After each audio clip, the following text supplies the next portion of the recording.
يعني الواقع أن الإنسان بمجرد أن تمر بضائقة بناء خلاص الدنيا صارت سوداء بعينه. لا، يقول تفأل بالحياة وما تدري أنت في أي لحظة يهبط عليك الفرج، في أي لحظة.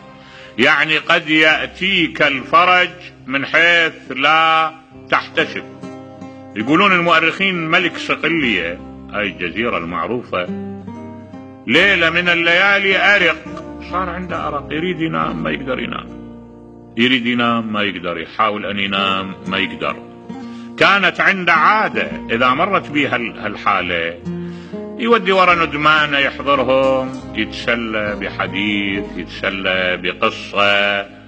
ودى ورا ذولا أحضرهم، كرهتهم نفسه. كل واحد إجا يمه ما يقبله، ما يريد، يعني ما اشتهى هالجلسة أبدا. قالهم الندمان قوموا، أنا ما مرتاح إلى وجودكم.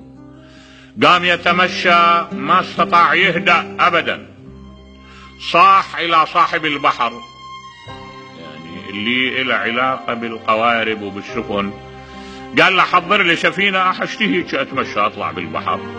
فعلا حضر له سفينة، ركب وطلع وأخذوه بالمجاديف إلى أن توسط البحر، وإذا بي يسمع صوت ضعيف: يا غياث المستغيثين، يا غياث المستغيثين، ويكررها.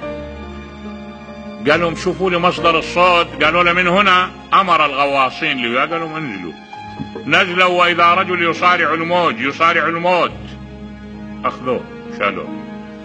جابه قال له ما الخبر؟ قال له والله أنا أبحرت أمس بالليل، أبحرت أريد أروح في طريقي إلى مقصدي، وانكسر بنا المركب وظليت أصارع الأمواج ما أدري، وأصيح يا غياث المستغيثين، هاي ما عندي إلا هذا. فهذا في حد ذاته هو اللي سبب لي الفرج. قال له سبحان من أرقك في قصرك، سبحان اللي خلاك ما تنام وما تهدأ وتطلع حتى تنقذني. فالواقع الإنسان ما يدري متى يأتيه الفرج. شفت قصة هواية رائعة يروها المؤرخين. أكو نوع من الطيور يسموه زرياب. هذا الطير أشبه شيء بالببغاء، يعني يحفظ، إذا سمع شيء يقلد الإنسان، يحفظ. هذا جابوا منه كمية، واحد بارت تجارته، عندش كم دينار يريد يشتغل بيها، ما لقى بيها مجال للعمل، وين يعمل بيها؟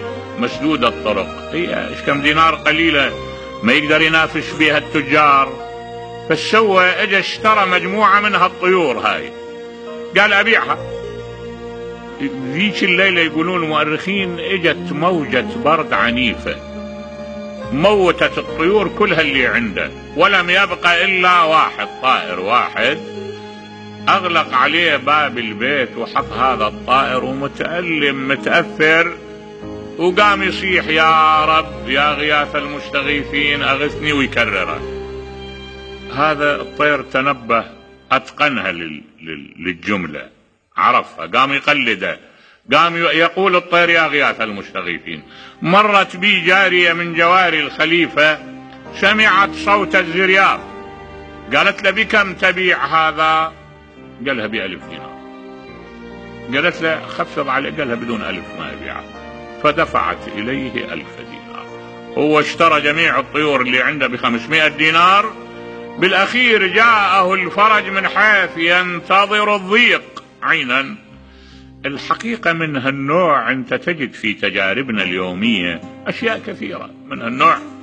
فالإنسان لا يكون يتصور بأن الحياة أطبقت إذا مرت عليه ضائقة.